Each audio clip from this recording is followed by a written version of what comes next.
que falou profundamente comigo, e eu acredito, pelo poder do Espírito Santo e não das minhas palavras, que falará aos nossos corações. Repetindo, Ezequiel 33, versos 21 e 22, que diz: no quinto dia do 10º mês, do 12º ano do nosso exílio, um homem que havia escapado de Jerusalém veio a mim e disse: a cidade caiu. Ora, na tarde do dia anterior, a mão do Senhor estivera sobre mim, e ele abriu a minha boca antes de chegar aquele homem.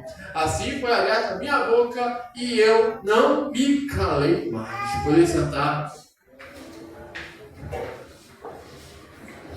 Para cada um de nós que nos comprometemos e assumimos, aceitamos a condição de fazer com que a palavra de Deus seja propagada, anunciada em nossas vidas, vão acontecer vários desafios, muitas lutas, muitas batalhas, muitas pelejas que nós, que realmente de coração queremos fazer a diferença, a gente vai enfrentar. A gente vai enfrentar para que o nome de Cristo possa ser glorificado em nossas vidas. E aqui eu proponho um pensamento: será que nós temos feito uma diferença na nossa sociedade, na sua vida profissional, social? Ezequiel estava diante de vários desafios, na qual vamos meditar, vamos ouvir e vamos refletir para as nossas vidas. Você vê aqui inicialmente o primeiro desafio que Ezequiel estava enfrentando: uma cidade que estava em falência. A cidade caiu. E aqui surge, diante desse desafio, uma condição adversa para Ezequiel. Como ele se encontrava? Como ele estava naquele momento? O homem saiu de Jerusalém, deu um recado claro, direto e objetivo. Mas o estado de Ezequiel, ele estava mudo, estava sem voz. E aqui eu quero que você pare e analise o seguinte: não estou apontando para pessoas que têm essa deficiência e que não podem falar, mas o nosso estado, o seu diagnóstico diante de Deus está sendo ativo? Será que a sua vida ecoa na eternidade? Transmite influência, transmite verdade, transmite o amor de Cristo? Porque em vários momentos, seja familiar, às vezes você tem o seu filho, um parente que está como está nessa cidade? Em ruínas. A cidade que caiu. E você vai ser omisso? Você não vai anunciar, você não vai direcionar, você não vai influenciar? Ezequiel, como nós sabemos, foi um profeta. Foi um profeta que fez a diferença. Mas, primeiramente, a boca dele foi aberta. Jesus começa a sua vida. Você realmente abre o seu coração, abre toda a sua vida para que Ele te use como vaso de honra, como um profeta, como um atalaia? Nós não podemos ser omissos. Temos uma peleja muito grande. E aqui, ao longo dessa mensagem, nós vamos apontar, nós vamos refletir sobre vários aspectos, sobre várias frentes que estamos batalhando, que estamos pelejando, que nós temos suportado. A peleja que Ezequiel, primeiramente, que ele enfrentava consigo mesmo. Deus precisou intervir. Deus precisou, assim como ele declarou, assim ele abriu a minha boca antes de chegar aquele homem. Assim foi aberta a minha boca. Nós precisamos abrir nosso coração. Nós precisamos abrir e revelar para Deus qual é o nosso foco, qual é o nosso desejo. Se realmente queremos ser adoradores por excelência, se realmente queremos fazer parte da geração eleita, uma nação santa, a gente precisa ter essa postura, deixar, revelar a Deus os nossos defeitos, as nossas preocupações, mas não permitir que essas lutas tirem a sua voz de adorar a Cristo, de adorar a Jesus. Você não pode permitir que a tragédia que está sendo manifestado, chegando para você, possa interromper a sua adoração. Levante a sua voz. E não é no sentido de gritar, berrar, não. Eu quero que você tenha uma atitude de ousadia. Em anunciar, em propagar, seja para um parente que você sabe que está em determinado pecado, apontar, direcionar e dizer basta. Em dizer para que essa pessoa pare, senão essa pessoa vai ser morta pelo seu pecado. Não seja omisso. Fique com uma alerta de reflexão. Tiago vai dizer, aquele hoje que satisfazer o bem, mas não faz, comete pecado. Nós sabemos muito bem anunciar a palavra de Deus. Aceitamos Jesus Cristo. Nós estudamos a Bíblia. Nós examinamos as Escrituras. Nós não podemos ficar de boca calada, de olhos fechados, vendo às vezes o nosso filho, às vezes um primo, um parente, enfim, que está se envolvendo com obras da carne e ficar omisso. Não! Ezequiel chegou o relato, a cidade caiu. E você às vezes está vendo que a vida do seu filho, que a vida do seu parente, que a vida do seu próximo está em ruínas, a pessoa está esvaziando na fé, a pessoa está fraca, está totalmente envolvida com o pecado, mas você precisa reagir, direcionar, porque você é atalaia, você não é apenas um ocupante de igreja, ocupante de cadeira, você tem que ter uma posição de profeta. Aleluia. Uma posição de sal da terra, luz desse mundo. E olha, temos várias frentes que vamos aqui refletir. E a outra frente, outro tipo de batalha. Outro tipo de batalha, sabe o que é? Envolve a palavra de Deus. Inicialmente, estamos em verso 21 e 22. Olha o verso 23 e 24. Então me veio esta palavra do Senhor, filho do homem, 24. O povo que vive naquelas ruínas em Israel está dizendo: Abraão era apenas um único homem e contudo possuiu a terra. Mas nós somos muitos. Com certeza receberemos a terra como propriedade. Há uma palavra que faz total diferença e que faz parte da nossa batalha. Quantas vezes em que revelamos a palavra de Deus, compartilhamos, e a pessoa que não tem tanto envolvimento com a palavra de Deus, às vezes solta versículos isolados. Posso todas as coisas daquele que fortalece. Às vezes a pessoa pega o versículo isolado, assume isso como um mantra, assume isso como assim, um brado, um slogan para a sua vida. Não, mas na palavra de Deus diz isso, mas analisaram o contexto. Muitos não analisam. Muitos estampam em seus carros, em suas propriedades, posso todas as coisas naquele que fortalece, mas a pessoa analisa o contexto, o cenário, o que está, ao ponto que o apóstolo Paulo disse isso. Às vezes as pessoas estão se envolvendo com tantas tradições. Ouviram a palavra de Deus. Quantas são as pessoas que você fala assim: fulano, você está servindo a Deus? Eu sirvo. A pessoa escolhe o nome e faz uma resposta automática: eu sirvo, vou à igreja de vez em quando. E às vezes a pessoa acaba por aqui com a resposta, sendo que servir a Deus não é apenas ir à igreja. Servir a Deus é você dedicar todos os seus dias para servir a Jesus, para abrir o seu coração, para ler a sua palavra e colocar em ação. E isso, as pessoas vão se envolvendo nisso e vão assim, tomando como verdades feitas para a sua vida. Não, eu vou à igreja, como você salva. Não, eu sou batizado. Mas a pessoa não tem uma vida em comunhão com o Espírito Santo. A vida da pessoa faltada apenas em tradições. Eu vou à igreja.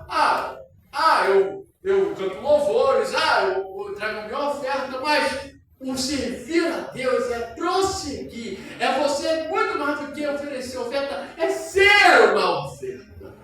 E as pessoas nesse momento estavam com esse movimento. Mas peraí, Abraão conseguiu a herança dele. Logo, aqui, no verso 24, uma palavra que faz toda a diferença.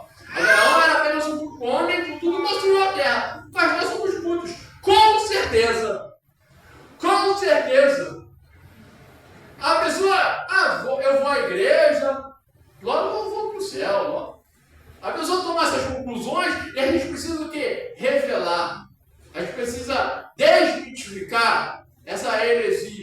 Quantas são as pessoas em comportamentos de pessoas que querem jogar na nossa cara, parecendo até que a gente é menos cristão?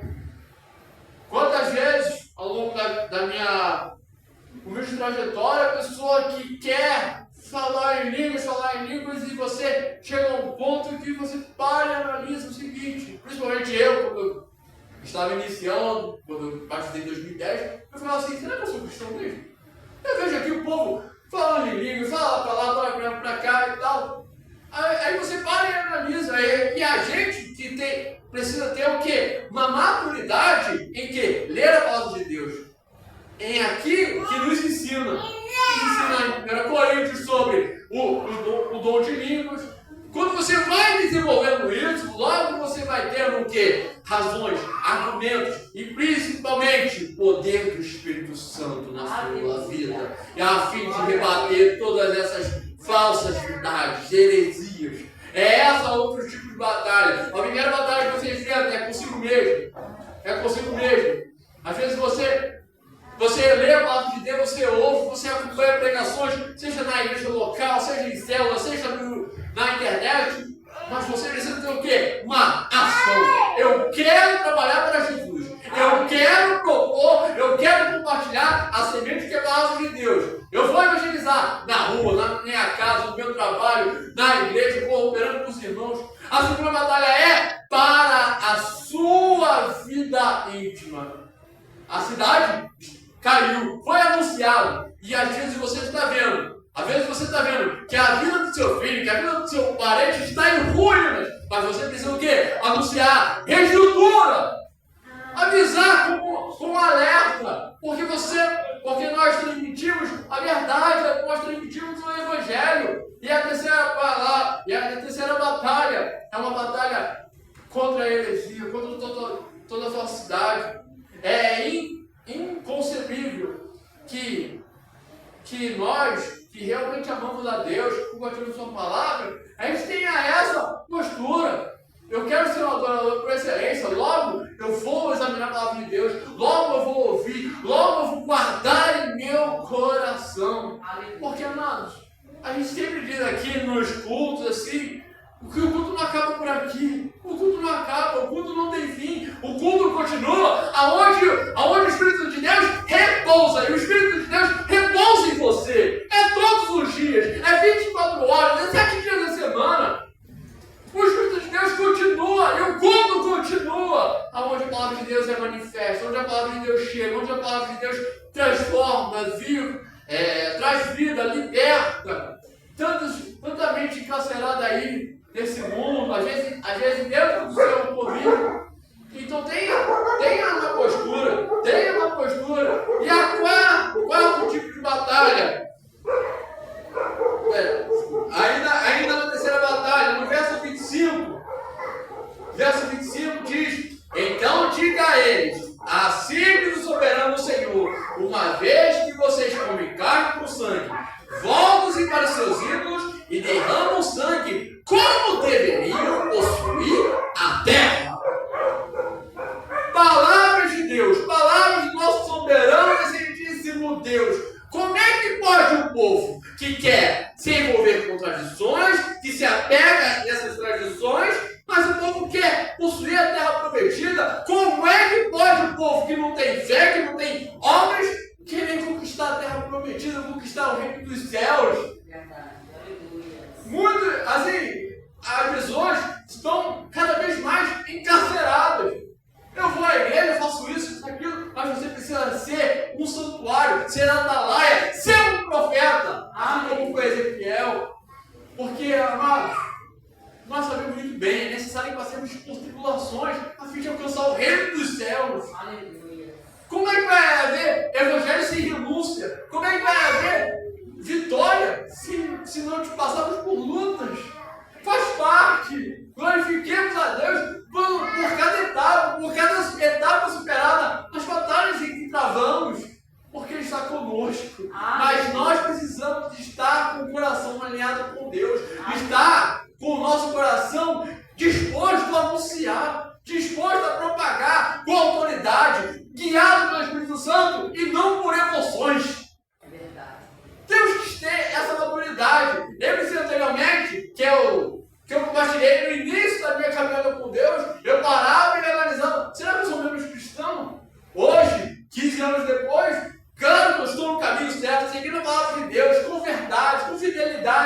amor. Aleluia. Mas tudo isso é o quê? É um processo. Aleluia. Abra seu coração. Irmãozinho, eu não sei propagar, eu não sei pregar com autoridade. Peça a Deus. Tiago começa o ciclo. Quem não tiver sabedoria, peça a Deus que Ele dá a todos. Aleluia. Ele te dá. Ele é o verbo vivo que desceu do céu e está aqui, em cada linha, em cada verso, em cada passagem, para fazer com que você seja referência, seja um profeta. Aleluia. Porque, amados, a batalha que estamos travando nesse mundo aqui é uma batalha que transcende todo tipo de compreensão humana. Nós queremos avançar. Nós queremos, é o maior desejo, acredito que da igreja já não ser mais sermos considerados servos, mas amigos de Deus. Amigos de Deus. E quem quer ser amigo de Deus automaticamente se tornará cônjuge, se tornará inimigo do mundo. Que prazer! Que orgulho! Se eu for amigo de Deus e o mundo me perseguir e o mundo me afrontar, eu terei orgulho em dizer que eu amo a Cristo, eu não por nada nesse mundo. Pode se levantar. E aqui surge a outra batalha. No verso 28, verso 30, desculpa. Ainda no mesmo capítulo. Quando a você, menino, seus compatriotas estão conversando sobre você, junto aos muros e às portas das casas, dizendo uns aos outros: venham ouvir a mensagem que veio da parte do Senhor. O meu povo vem a você, como costuma fazer, e se assenta para ouvir as suas palavras, mas não os põe em prática. Com a boca, eles expressam devoção, mas o coração deles está ávido de ganhos injustos. De fato, para eles, você não é nada mais que um cantor que entoa cânticos de amor, com uma bela voz e que sabe tocar o instrumento, pois eles ouvem as suas palavras, mas não o põem em prática. Você viu o ponto em que chegaram a considerar Ezequiel? Uma batalha que precisamos travar é a adversidade, é a afronta, é o ataque. Aqui falaram que Ezequiel é apenas um cantor. Como é que pode? Não, Ezequiel, ele não é filho de pastor, ele não vai ao monte, ele é apenas um cantor que faz aqui um agrado para nós. Mas Ezequiel, naquele momento, é o diagnóstico que esses compatriotas de Ezequiel tinham.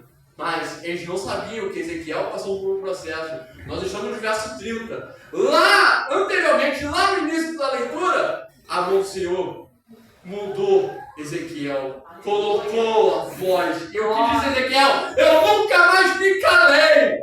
Agora eu não sou apenas um cantor que agrada ali a multidão para tocar no coração, não. Agora eu sou um profeta, eu quero tocar no coração de Deus. Eu quero que você tenha um relacionamento maduro, um relacionamento dessa noite para sempre, um relacionamento com obras, não apenas envolvido com seus afazeres, não apenas envolvido com seus sonhos, com seus desejos do coração. Eu quero que você seja um alvo segundo o coração de Deus, um alvo segundo o querer de Deus, que quer fazer diferença, ser um profeta para a sua geração, ser um profeta para a sua casa. Aquele povo apenas gostava porque era convencional.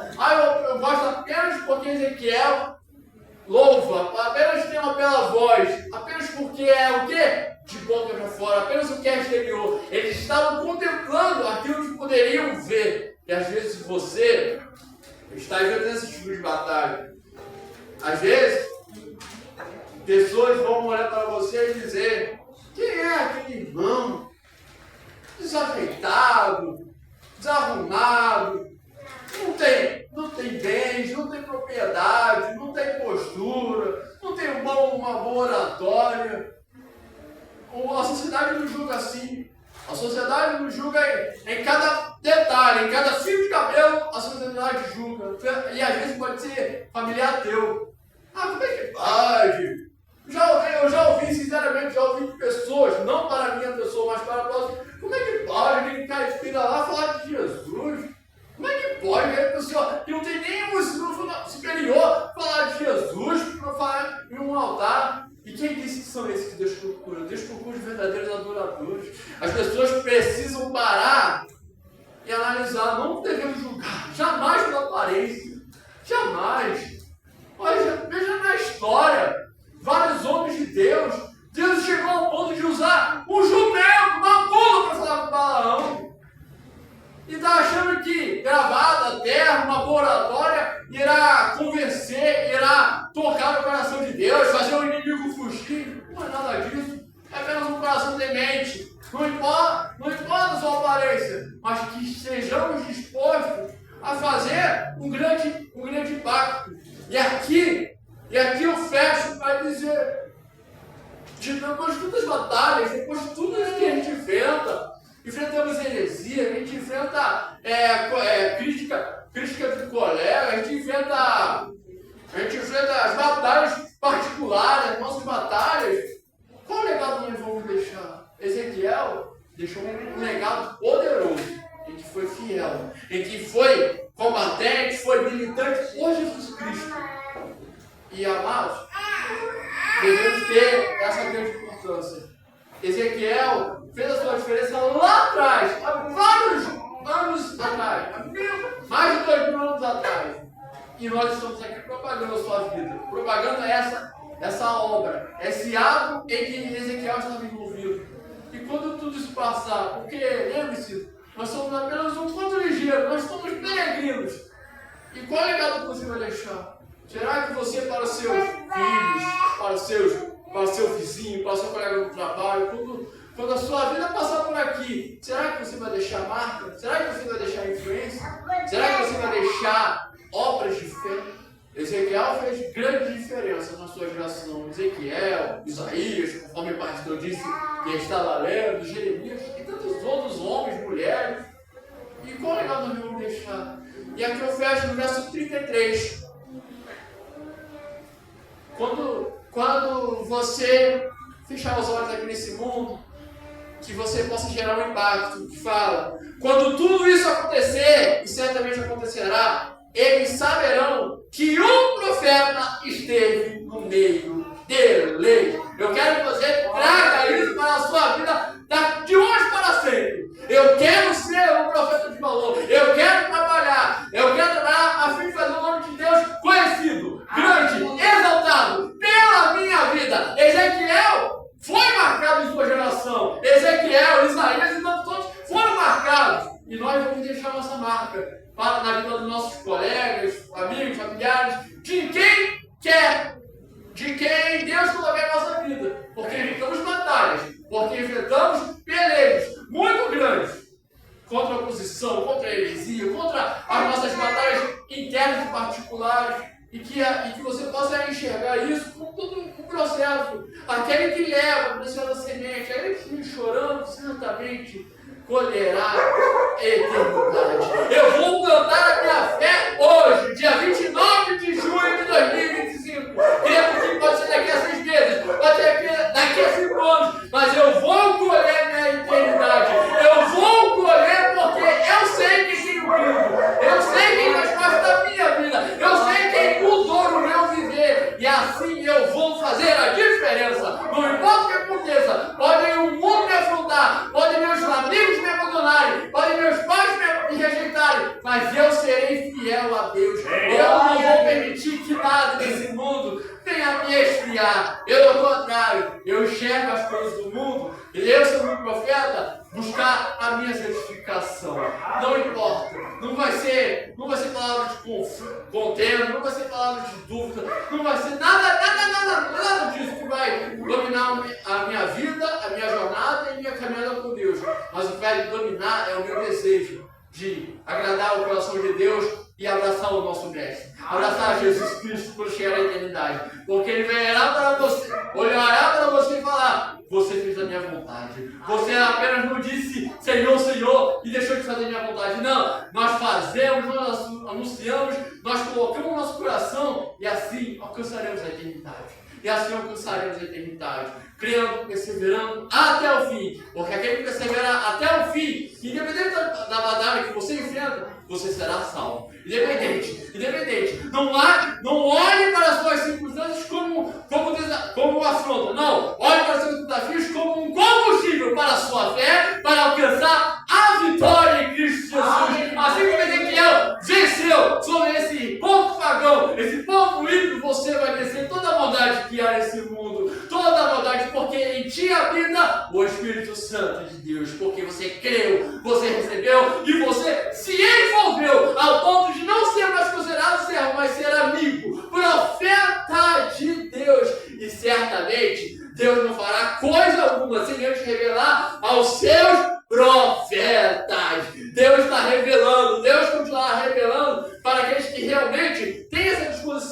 de seguir a Jesus,